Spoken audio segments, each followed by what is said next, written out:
El negocio que nosotros tenemos es una actividad empresarial, la más importante del mundo, tiene todas las características de respaldo en la corporación, de los mejores productos, de los mejores desarrollos, de una historia tremenda de 50 años de solidez en el mundo.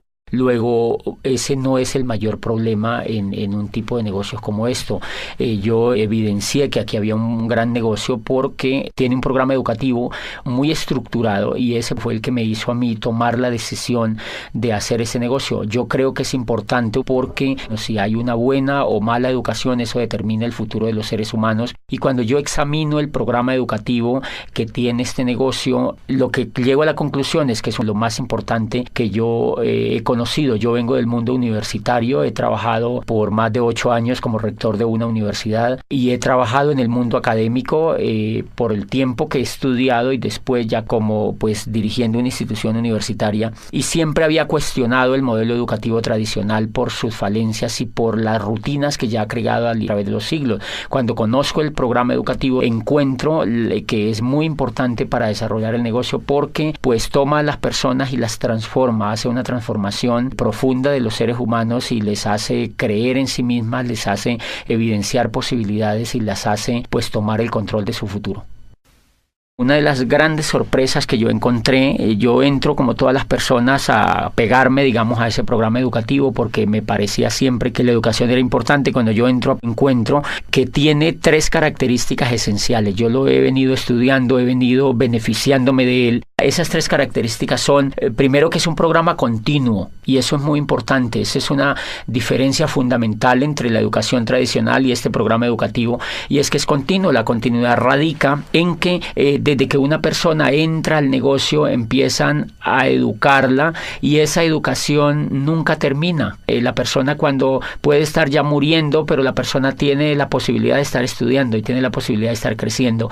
Eso es fundamental. ¿Por qué es fundamental? Porque el modelo educativo tradicional es un modelo que no es continuo. Las personas estudian carreras y terminan las carreras, y cultural y psicológicamente esas personas creen que están ya acabadas, que son productos terminados, y difícilmente ellas creen que tienen que seguirse educando hacia el futuro. Normalmente terminan las carreras y las personas salen a buscar qué hacer, pero no hay la concepción profunda de que tienen que educarse durante toda la vida. Aquí de entrada el programa educativo nunca le dicen que es por 3 años, a nadie le dicen que es por 6 meses, a nadie le dicen que es por 5 años y a nadie le dice que se va a graduar, porque lo que se busca es el éxito, es el crecimiento de las personas. Y esa característica me parece que es muy importante porque en 1991 en Colombia, el gobierno de Colombia reunió a un grupo de sabios que se llamó precisamente la Comisión de Sabios para la Educación, la Ciencia y el Desarrollo, y de esa Comisión de Sabios hizo parte Rodolfo Ginás, que es uno de los grandes genios que tiene Colombia en la medicina.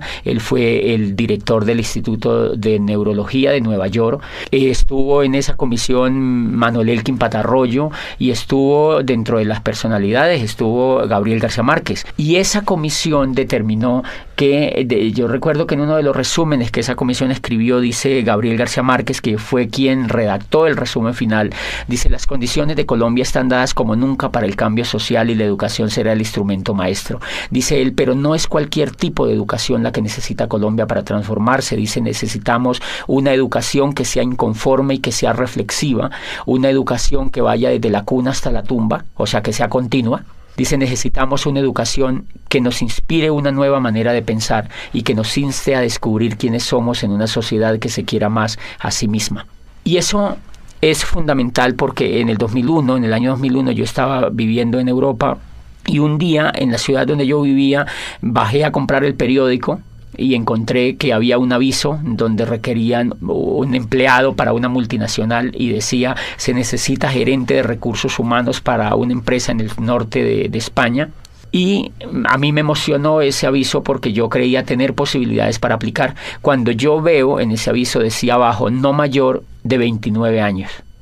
Entonces, ¿qué es lo que está haciendo eso? Lo que está haciendo ahí es que están limitando a las personas y creen que las personas, por no tener menos de 30 años, no son competentes para una empresa. O sea que están reciclando a la gente. La industria, uno de los pecados de la era industrial es que recicla a las personas, porque cuando ya no tienen las habilidades de la juventud, las desecha, y en ese sentido es porque el modelo educativo no es continuo. Si el modelo educativo fuera continuo, la empresa entendería que la persona, en la edad que tuviera, pues tendría las habilidades más despiertas y podría ser más productivo para la empresa. Pero como la empresa sabe que la persona ha terminado la carrera a los 21 años, entonces ya quiere que la persona trabaje esos 5 años, donde está el mayor auge de entusiasmo, trabaje para la empresa. Cuando ya va llegando a los 30 años, la empresa ya cree que esa persona no es competitiva. He visto personas de 50, 60 años estudiando libros y volviendo a tener esperanza en que ellos pueden hacer algo importante en su vida, y eso lo logra la educación. José, cuéntanos por qué hay personas que no pueden tomar el programa educativo tan fácil o tan rápido como otras. En muchos casos es porque los líderes no los promueven lo suficientemente. Como este es un negocio de liderazgo, los líderes siempre tenemos que decirle a las personas qué es lo más importante para ellas.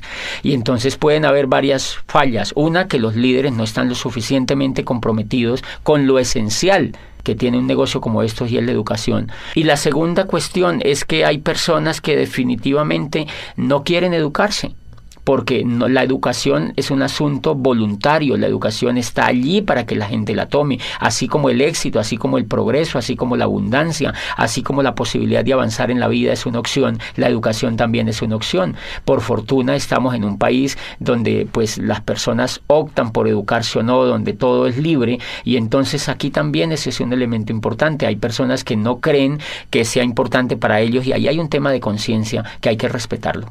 Una segunda característica que tiene ese programa educativo y que me parece definitiva es que es coherente.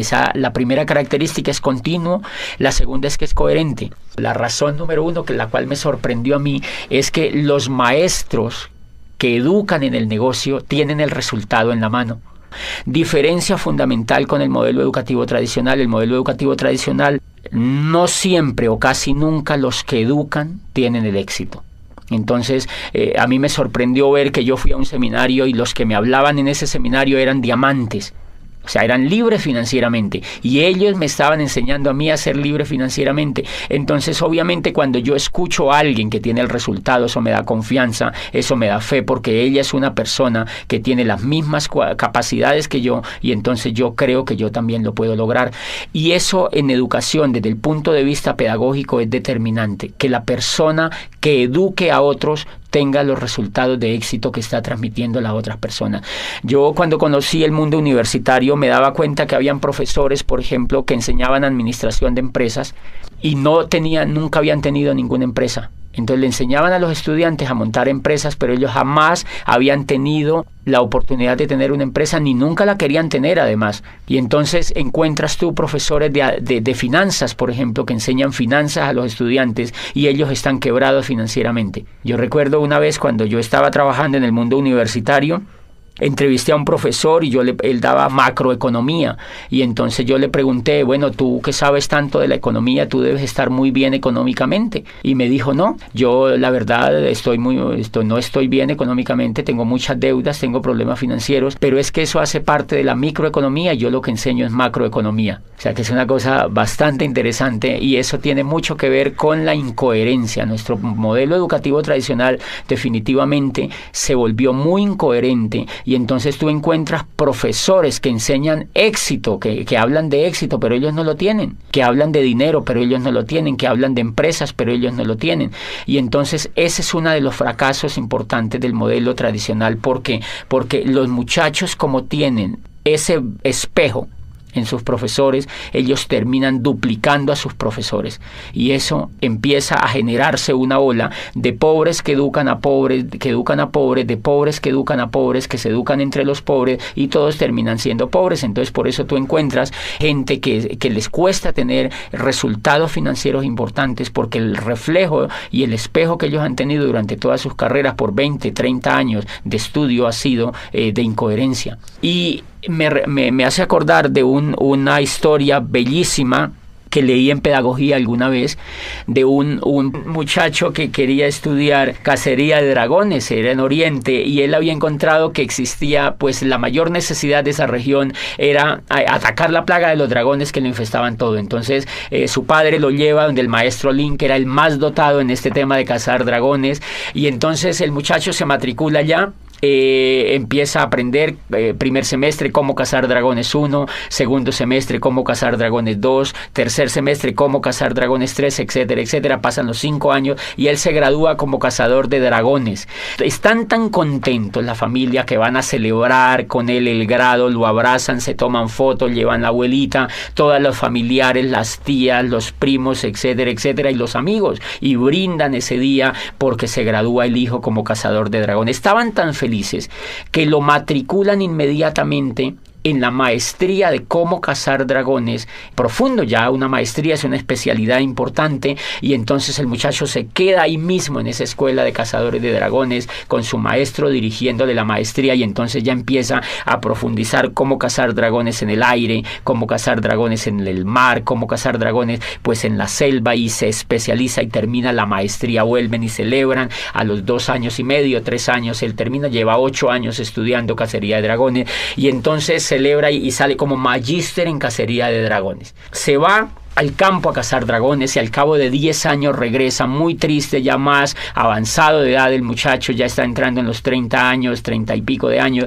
y entonces le dice al maestro, maestro, yo estoy muy triste. Y le dice, ¿por qué estás triste? Le dice, mire, yo estudié aquí contigo en esta escuela cacería de dragones, fui aplicado, nunca me supleteé, nunca habilité, hice todo lo que tú me dijiste, repetí todas las asignaturas, hice todo el pensum, y me gradúo como cazador de dragones, y no solo me gradúo como cazador de dragones, sino que hago una maestría en cómo cazar dragones a nivel de especialidad.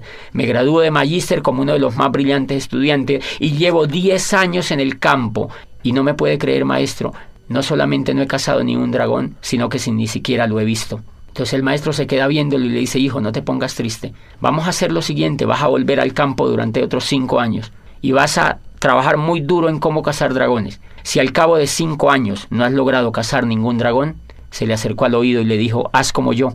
Dedícate a enseñar a los hombres el noble arte de cómo cazar dragones. Me parece que mucho le pasa a la educación tradicional eso. La incoherencia de la educación tradicional en general radica en que el gran cúmulo de profesores que enseñan no tienen los resultados, y entonces duplican la incoherencia, y por eso la gente sale preparada para no hacer nada, porque ellos han visto que los profesores no hacen exitosamente lo que les han enseñado. La coherencia es tan importante en la pedagogía y en la educación en general que en la historia de la raza humana solamente ha habido 2 momentos importantes de éxito en la educación, y esos éxitos han estado ligados especialmente con el valor de la coherencia. El primero se presenta en el siglo de oro de Pericles, en la Grecia clásica, donde allí nace la historia. Imagínense que allí vive Herodoto, y Herodoto no estudia historia, sino que Herodoto hace historia. Herodoto escribe la historia de los griegos, y allí nace el padre de la historia, que es él. Él empieza a escribir sobre lo que le pasa a los griegos, y por supuesto que si una persona quería estudiar historia, suponiéndose que existiera una persona que quisiera familiarizarse con la historia, pues va donde Herodoto, porque Herodoto es el historiador. Y nace en el siglo de oro de Pericles Sócrates, vive Anaxágoras y vive Platón, y entonces ellos empiezan a crear las escuelas filosóficas más importantes que pues iluminaron a Occidente y siguen iluminando la filosofía occidental. ¿Qué era la característica de estos filósofos? Que ellos no fueron a estudiar filosofía, sino que ellos eran filósofos, o sea, eran coherentes, ellos hacían filosofía, y entonces pues así Sócrates empieza a hablar a los jóvenes en las calles y en las plazas, y empieza a reflexionar sobre la vida, sobre los valores, sobre la amistad, y reúne a los jóvenes y les cuenta sobre la vida, sobre el universo, les habla sobre la belleza, etcétera, etcétera, y los jóvenes son extasiados escuchando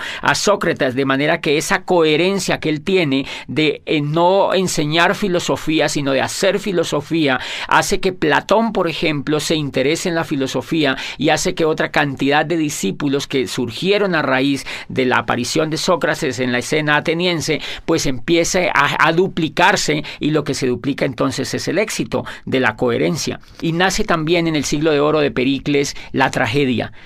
Nace la tragedia, y entonces allí vive pues Sófocles, Eurípides y Esquilo, los grandes creadores de la tragedia viven en ese siglo, y pues obviamente ellos no enseñan tragedia, ellos lo que hacen es que hacen tragedia, y lo que hacen es que enseñan con el ejemplo. Nunca antes se ha visto otra etapa más impresionante de gloria, de crecimiento y de creación que la que se da en el siglo de oro de Pericles, y ha sido pues el ejemplo máxime de la educación. Y paradójicamente allá nace la historia, pero no hay facultades de historia, nace la filosofía y no hay facultades de filosofía, y nace la tragedia, la gran literatura de los griegos, pero no hay escuelas de literatura. Entonces lo que hay son hechos concretos, hay maestros que hacen las cosas, y otros, si las quieren aprender, pues las aprenden realmente de los que saben. Y eso es tan importante que el otro momento que se presenta en el siglo XVI, prácticamente arrancando el siglo XVI, y es en lo que llamamos el Renacimiento. Allí, en la Florencia renacentista, se da otro milagro de la educación. Allí aparece el arte, aparece otra vez la filosofía renacentista, aparece el descubrimiento de las leyes físicas y de las leyes químicas, y aparece el renacimiento de la política, de la democracia con Maquiavelo. Aparece el planteamiento de teorías políticas que nunca se habían escuchado, básicamente en lo que plantea Maquiavelo, y aparece en el arte Miguel Ángel Buonarroti, aparece Tiziano, aparece Botticelli, y ninguno de ellos va a las escuelas de arte, sino que ellos van al taller de Verrocchio, van donde hay maestros pintando, donde hay escultores, donde hay realmente personas que son coherentes con el arte, y pues ellos han sido los grandes creadores del Renacimiento, la gloria, el espejo, todo el ejemplo que tuvimos hacia adelante en el tema del arte en Occidente. Por ejemplo, fíjense que toda esa coherencia hace que Newton defina su rol sobre la ciencia y desafíe los conceptos que se habían creado a raíz de las creaciones anteriores en el tema de la física. Y lo que se da en ese siglo, en ese siglo del Renacimiento, prácticamente en esa etapa, es que existen personas que son coherentes entre lo que piensan y entre lo que hacen. Nunca antes ni nunca después se presentó otro milagro de la educación tan impresionante como se dio en el Renacimiento y en el siglo de oro de Pericles. Y el último pilar que tiene este negocio es que es humanista. Y el humanismo radica en que el centro de todo el modelo educativo es el ser humano. No es el conocimiento, no es el horario, no son los útiles, no son los maestros, no son los esmeraldas ni los diamantes. Es el centro de todo el ser humano, es la persona que viene a educarse. Entonces, 1, le respetan hasta la decisión de si se educa o no. 2, le respetan hasta cuándo quiere educarse. 3, le respetan el tiempo, porque el programa educativo no tiene horarios. Lo hace la persona en su casa, lo hace cuando se levanta, lo hace cuando se acuesta, lo hace al mediodía. No tiene un horario como hace el programa educativo tradicional, que levanta a los niños a las 5 de la mañana para que se vayan a la escuela y le viola el sueño, le viola la esencia misma de las personas, que es el descanso. Los llevan a estudiar desde la madrugada a los niños con unos horarios determinantes que ellos no han escogido. Entonces el centro en este negocio del programa educativo, y por eso lo hace humanista, es el ser humano, no el conocimiento, no el intelecto, no los libros, no los profesores, no los horarios, sino el ser humano. El ser humano como centro educable hasta el final de los días. Como lo respeta como ser humano, sabe que el ser humano puede crecer desde que está con uso de razón hasta que muere. Y eso es un modelo completamente humanista. El humanismo radica, siempre que se mide un modelo humanista desde la pedagogía, se mide dónde está el ser humano y cómo se le respeta. Este modelo educativo lo que hace es crearle a la persona una inteligencia superior desde lo emocional, le genera esperanza, le genera valores, le genera principios, y todo lo orientado a la educación está basado en los valores intrínsecos del ser humano, ni siquiera en el intelecto, sino en los valores intrínsecos del ser humano. José, ¿qué diferencia hay entre el modelo educativo tradicional y el programa que estamos desarrollando en este negocio? Bueno, fuera de esas diferencias que son monumentales, son diferencias como, por ejemplo, que el modelo educativo tradicional se enfoca en la educación intelectual. Y resulta que los grandes descubrimientos que se han hecho en la pedagogía apuntan a que el éxito de las personas en la vida no está basado en el intelecto, sino en la emoción. Entonces, una diferencia nuclear del programa educativo es que no educa el intelecto, sino que educa la emocionalidad. Hay una obra de Daniel Goleman que se llama Inteligencia Emocional, es un profesor de Harvard y fue uno de los primeros estudios serios que se hicieron recientemente sobre el tema de la educación emocional, y empezó la pedagogía a darse cuenta que la educación emocional era mucho más importante que la educación intelectual. Me explico. Si nosotros observamos, por ejemplo, escuchando o leyendo, cuando uno lee lo que escribió Einstein, por ejemplo, dice Einstein que es más importante la imaginación que el conocimiento. Lo que lleva a Einstein a descubrir la teoría de la relatividad es la emoción. No es lo que él sabía de física, es la emoción, es el deseo de hacer algo nuevo, es el deseo de descubrir una teoría nueva, era el deseo de superar al maestro que había antes que él. Lo que lleva, por ejemplo, a Newton a descubrir la teoría, la gravedad, todo el tema de la gravitación, es porque él quiere progresar frente a lo que había antes. Lo que lleva a Galileo Galilei a perfeccionar el telescopio de Hans Lippershey y ver las estrellas y decirle al mundo que el centro del universo no era la Tierra, que estaban equivocados y que llevaban 2000 años equivocados, fue el deseo de superar a Ptolomeo, que había existido miles de años antes y que habían educado a la gente con un paradigma que Galileo cree que es falso y lo demuestra. Entonces, fíjense que allí prácticamente no hay juego de intelecto, lo que hay es un juego de emocionalidad. Y si uno examina, es el deseo de superar, es el deseo de traspasar las barreras, es el mismo deseo que tiene el atleta olímpico de superar la barrera de los 100 metros, es el mismo deseo que tiene el ciclista de correr el Tour de Francia y ganarle al otro, es el mismo deseo del Guinness Record de superar. O sea, el ser humano desde que está en la faz de la tierra siempre ha tenido el deseo de ser mejor, el deseo de crecer. O sea que lo que impulsa a los seres humanos no es el intelecto, es la emoción. Y paradójicamente la emoción es la que no se educa. La emoción no se educa ni desde la casa, o más bien se deseduca. Se crean hábitos perversos frente a la emoción.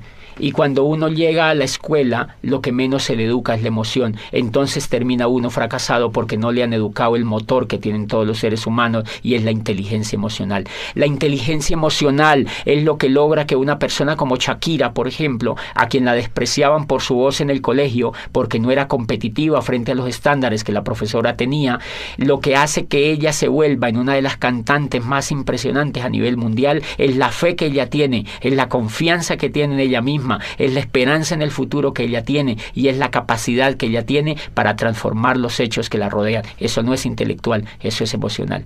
Gabriel García Márquez, desde que entra al mundo universitario aquí en Bogotá y estudia en la Nacional, de una lo que ve es que él no iba a ser un buen abogado y que el modelo que lo estaban metiendo educativo no le convencía. Él se retira de la universidad y lo que lo lleva a hacerse el mejor escritor del mundo es el deseo, es el sueño, es la capacidad de querer progresar y la capacidad de creer en sí mismo. Y ahí hay un elemento fundamental que se llama la capacidad de soñar.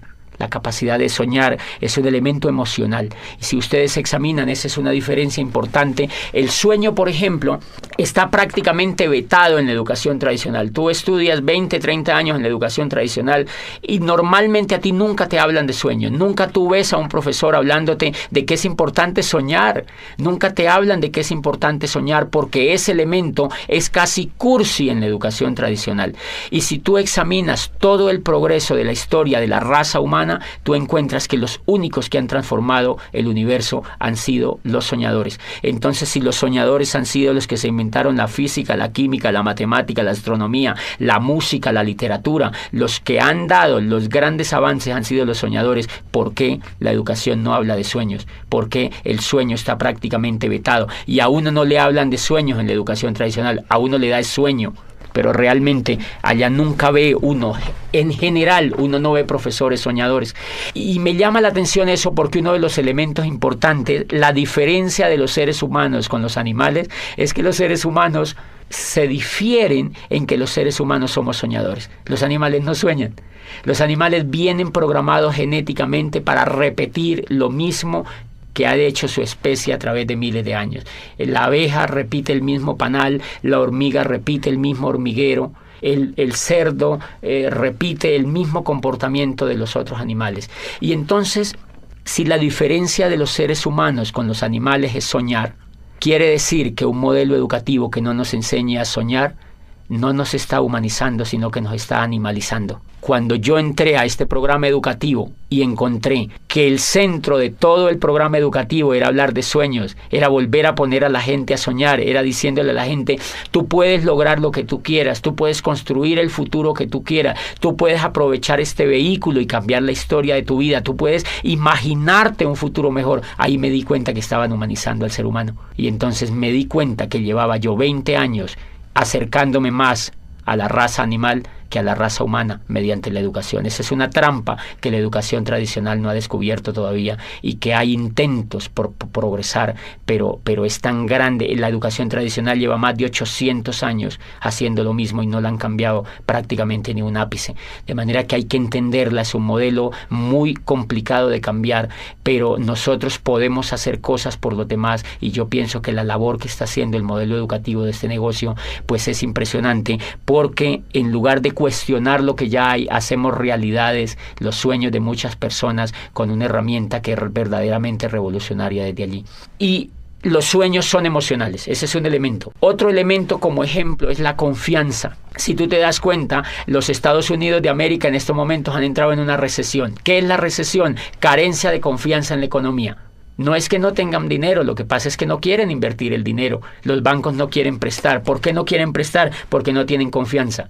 ¿Por qué no quieren comprar finca raíz? Porque no hay confianza. ¿Por qué no hacen negocios como antes? Porque no hay confianza. O sea que el elemento, por la confianza se cae la bolsa de valores de Nueva York. Por la confianza, imagínate, la confianza no es intelectual, es emocional. Y entonces si la confianza es la que es capaz de mover la economía del mundo, ¿por qué no se educa en la confianza? ¿Por qué no se educa a los niños a que sean confiables? Si ustedes observan afuera, se van a dar cuenta que las personas que tienen éxito es porque son confiables. Las personas que no tienen éxito es porque no son confiables. El éxito económico y el éxito en todas las etapas de la vida radica en la confianza. La confianza que la familia le tiene a uno determina el éxito que uno tiene con la familia. Si uno no es confiable, ni la misma familia lo apoya. O sea, ¿qué quiere decir? Que la confianza es un factor determinante en el progreso de los seres humanos y nunca se enseña. Claro, cuando una persona se vuelve confiable, puede progresar en todos los aspectos de la vida. Y ese es un elemento. Este negocio educa en valores, en volver soñadores, en el valor de la imaginación, en el valor de la confianza, en el valor del perdón, en el valor de la asociación, que es fundamental.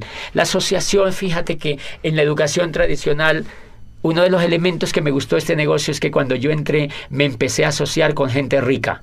La gente que te educa es gente rica, es gente que tiene lo que uno quisiera tener. La educación que yo había tenido me asociaba era con gente que no tenía los resultados. Entonces, obviamente, si las personas se asocian, si una persona se asocia con gente que viola la ley, esa persona le da por violar la ley.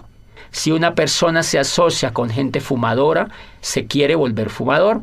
Igual, si una persona se asocia con gente rica, se quiere volver rico. Si una persona se asocia con gente pobre, se quiere volver pobre. Porque Dios los hace y ellos se juntan, dice el dicho. Entonces tú encuentras, claro, si una persona es educada en un medio pobre, donde no ve resultados, la persona lo único que va a duplicar es pobreza. Este modelo de negocio tiene la facultad de asociar a las personas con gente que tiene resultados de abundancia y entonces eso se pega en las otras personas. Por eso crea como una especie de ambiente donde hay muy fácil la posibilidad de la duplicación, porque las personas siempre están viendo resultados y siempre están viendo posibilidades y siempre están viendo coherencia y siempre están viendo progreso. Otro elemento importante es que cuando uno se asocia en este negocio, uno encuentra gente que no se queja, gente que no habla de pobreza, gente que no te habla de crisis, gente que no te habla de fracaso, gente que no te habla de pérdida. Acá siempre te van a hablar de ganancia, de prosperidad, de abundancia, de riqueza, de amistad, de perdón, de valores, de familia, de crecimiento. Entonces, obviamente, si te están hablando todo el tiempo de eso y tú lo vives, a ti eso se te va pegando y te dan ganas de ejercerlo en tu vida. ¿Tú consideras que este programa educativo es importante para un negocio multinivel? Sí, totalmente definitivo. Y una de las diferencias que tiene, digamos, montar un negocio de network marketing con montar un negocio tradicional, es que el que monta un negocio tradicional, primero, en la universidad no le han enseñado actitudes de ser empresario. La diferencia entre una persona que es empresaria y alguien que no es empresaria es la actitud. Por ejemplo, la persona que nunca ha sido empresaria, no importa que haya estudiado administración o que haya estudiado negocios, es que esa persona normalmente viene llena de miedo. A ella le da miedo arriesgarse, y el riesgo es emocional. Como nunca ha sido educada en emoción, no ha tenido inteligencia emocional alrededor de su educación en general, esa persona vive llena de miedo. Por eso se ha ido a estudiar una carrera, porque la persona no realmente, si quisiera ser empresaria, creo yo que no se iría a hacer una carrera, porque si usted examina, los más grandes empresarios del mundo no han estudiado carreras. Para ser empresario no se requiere información intelectual, se requiere tener valores de empresario, y eso no lo enseñan en el sistema educativo tradicional. Todo el negocio aquí es quitarse el miedo. Todas las personas vivimos llenas de miedo. Nosotros vivimos con el miedo. Miedo a arriesgarnos, miedo a ser el oso, miedo a quedar mal, miedo a que nos vaya mal. Siempre pensamos en qué pasa si nos va mal. O sea que llevamos mucho miedo por dentro, y esa es la razón número uno porque la mayoría de personas no son empresarias. Resulta que el miedo es el aliado número uno de la pobreza. O sea, el miedo y la riqueza no la van. El miedo y la riqueza no la van, entonces la pobreza se alía con el miedo. Y si tú observas, por ejemplo, cuando el mundo del empleo es un mundo que lo explota el miedo. ¿Por qué uno se vuelve empleado? Yo fui empleado durante 8 años. ¿Y por qué no era empresario? Porque me daba miedo. O sea, que yo era empleado era porque no podía hacer otra cosa. Cuando este programa me educa y me saca el miedo, a mí se me ocurre lanzarme a ser empresario. Entonces, ¿por qué es importante el programa educativo? Porque te va a sacar el miedo.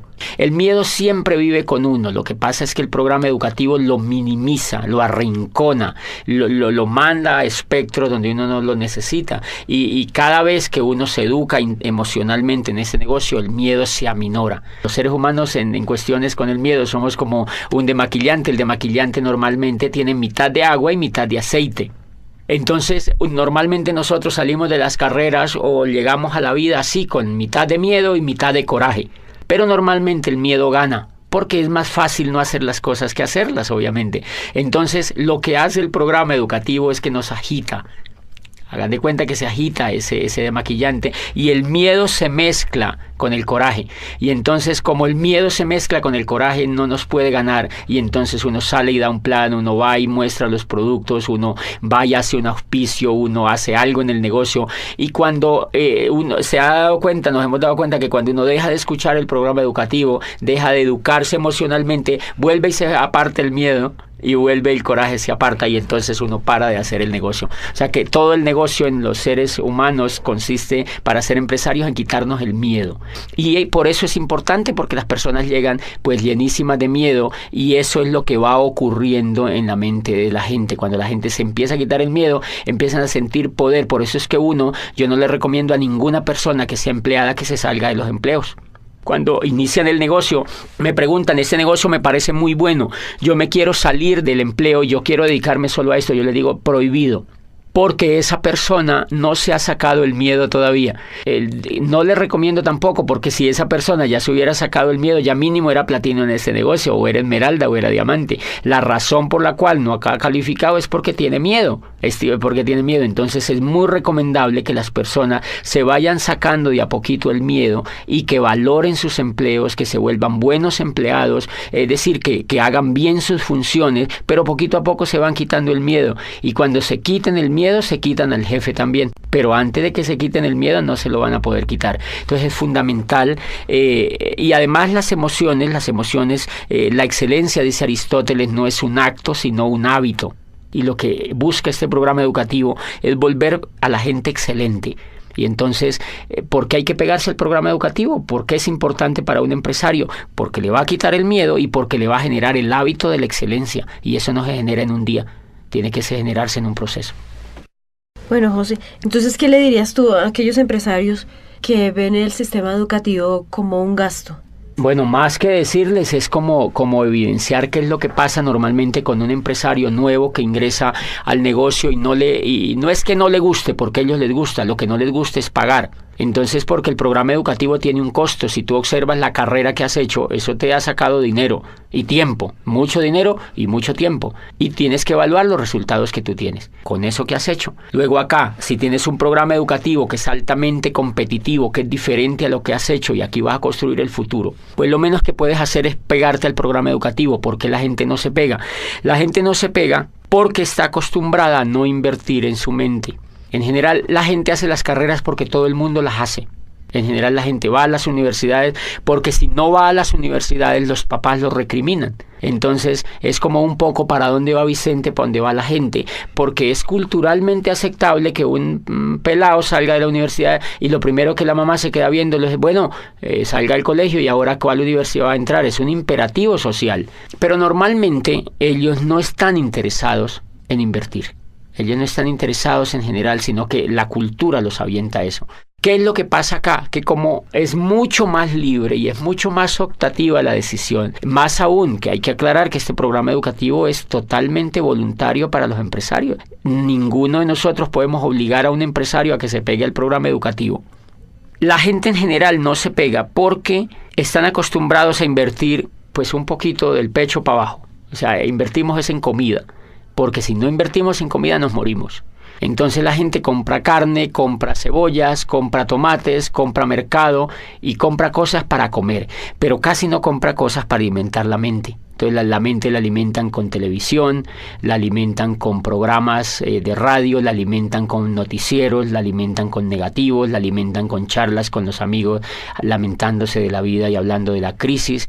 Entonces ese tipo de alimentación tiene muy negativizado al ser humano. Y claro, cuando ellos entran acá creen que eso no se puede cambiar porque es como un disco duro que ya viene grabado. Entonces las personas normalmente no se conectan por un hábito que tienen de no invertir en su mente. Entonces lo que uno tendría que ayudarles es a que ellos tomen el hábito de invertir en su mente, porque si no toman el hábito de invertir en su mente no hay absolutamente nada que hacer con una persona, porque yo creo que si una persona no se pega al programa educativo, pues tiene muchas dificultades en generar un negocio próspero. Puede hacer un negocio minorista, pero no puede hacer pues un negocio próspero. Entonces yo les recomiendo a todos los empresarios que se peguen al programa educativo y que hagan todo lo que les dicen sus líderes, sobre todo los líderes que ya tienen los resultados.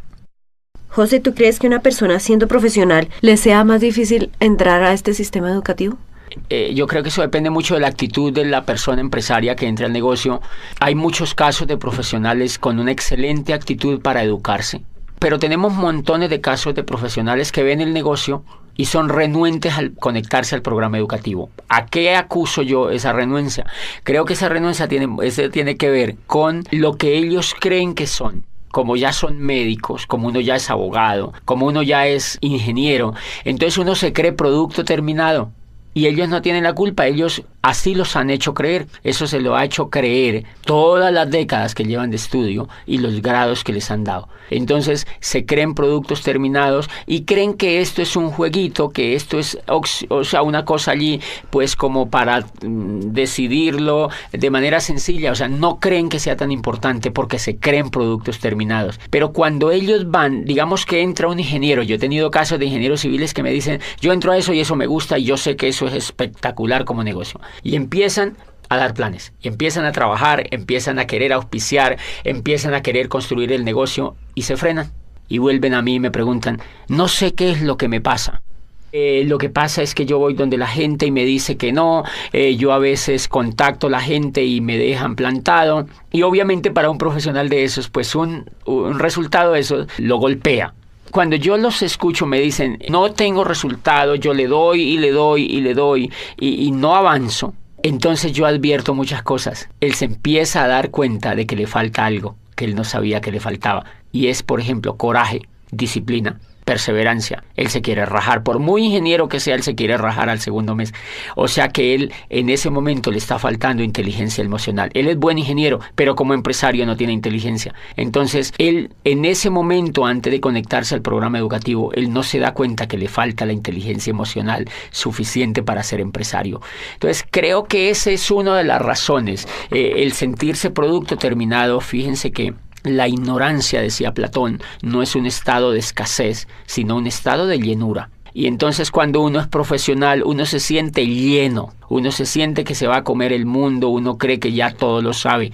Entonces que nadie le puede venir a enseñar otra cosa. Y dice Platón, ese es el peor pecado que se comete frente al conocimiento, porque la ignorancia, dice, si fuera un estado de vacío, pues simplemente bastaría con llenarlo y se solucionaría el problema. Dice, pero como es un estado de llenura, lo que la persona tiene que es vaciarse de todo lo que no sabe, de lo que cree que sabe, pero que no lo sabe, para que pues se vuelva un poco noble y empiece a aprender otras cosas. Entonces la dificultad radica allí cuando esa persona entienda que creo que es más con una estrella que él se pegue cuando arranque el negocio y se da cuenta que la gente no le hace caso, que la gente que entra no quiere estar con él, que la gente que entra se raja y normalmente es por problemas de confianza porque no confían en él, es por problemas de que no lo ven entusiasmado. Y todo eso es emocional, entonces él tiene que empezar a educar ese tipo de emociones si lo que quiere es hacerse esmeralda o diamante en ese negocio. Retomando un poco sobre lo que dijiste anteriormente, háblanos sobre la coherencia y la práctica. Este tema de coherencia y práctica es fundamental, sobre todo en este negocio. Miren, cuando yo entré me sorprende que la persona se conecta al programa educativo, o sea que lo educan exitosos, pero a la vez le dan el negocio para que vaya practicando. No le dicen vas a conectarte 5 años y después le vamos a montar un negocio. Eso sería repetir el esquema tradicional. Acá lo que le dicen es se va a conectar a un programa educativo y ya le montamos el negocio. Empiézalo a practicar. Entonces, ¿qué pasa? Que la persona cuando aprende y practica, aprende 2 veces. Y entonces esa persona tiene la posibilidad de aprender muy rápidamente, que es lo que creo que es una tremendísima falla pedagógica en el modelo educativo tradicional. Y es que a las personas se les hace ir, mire, si tú sumas, uno va al antejardín, al jardín, a la media vocacional, a la escuela, al bachillerato, y termina siendo posgrados. Y si tú examinas durante esos 20 o 25 años, tú nunca has practicado nada. Entonces, en pedagogía existe un tema tremendísimamente desarrollado hoy en día que se llama la programación neurolingüística, y es que de acuerdo a al modelo de pensamiento en que tú estés enfocado, aprendes ciertas cosas o desarrollas ciertas habilidades o no. ¿Qué es lo que yo veo en la educación tradicional? Que como uno entra desde chiquitico hasta los 20 y pico de años, son 20 y pico de años en la educación tradicional, y el componente que existe es que uno no hace nada. Entonces, eso es una programación neurolingüística indirecta o casi directa. Como tú no haces nada durante 20 y pico de años mientras te estás estudiando, adivina qué aprendes a hacer.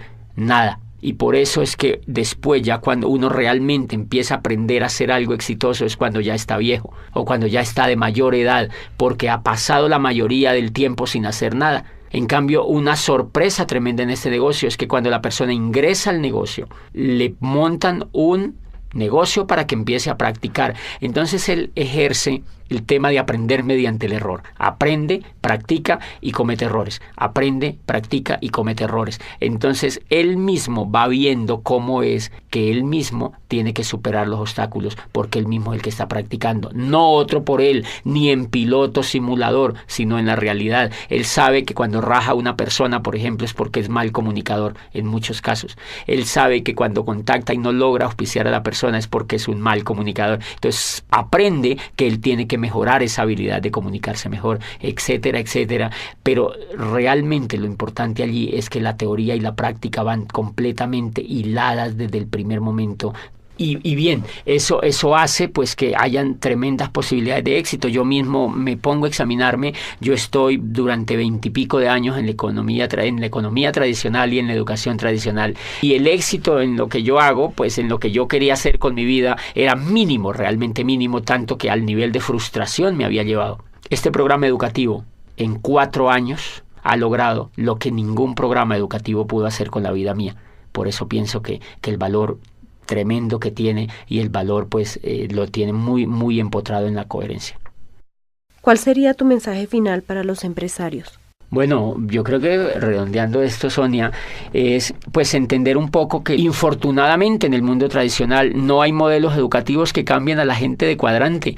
Por eso tú encuentras personas en la economía tradicional que montan negocios, trabajan unos años, se quiebran. Imagínate que la Cámara de Comercio tiene unas estadísticas donde dicen que el 95% de los negocios de las empresas que se montan se quiebran en los primeros 5 años. Pero nadie se ha puesto a investigar por qué es que se quiebran. La mayoría de la gente le echa la culpa a la economía, al modelo económico, a la falta de posibilidades, y eso no es real. Entonces las personas montan los negocios, duran 5 años trabajando en ellos, se quiebran, recogen lo que les queda, montan otro, vuelven y se quiebran, recogen lo que les queda, intentan ya con otro, y cuando ellos se dan cuenta que como que no funciona nada, le echan la culpa al gobierno, le echan la culpa al país donde viven, y dicen, no, yo me voy para Europa, yo me voy para los Estados Unidos, y terminan en España, allá haciendo otra cosa, y no se dan cuenta que el problema no era ni de la economía, ni de la familia, ni del gobierno, ni del país donde vivían, sino que el problema era lo que ellos tenían en la cabeza. Entonces, como ellos se llevan la cabeza para allá, el problema sigue, pero en España. Entonces, ¿eso qué nos está diciendo? Que si un país quiere tener riqueza, un país tiene que enfocar su educación en que la gente se cambie del cuadrante, de que se cambie de un cuadrante de empleado o autoempleado y que se vaya al cuadrante de ser empresario. Por eso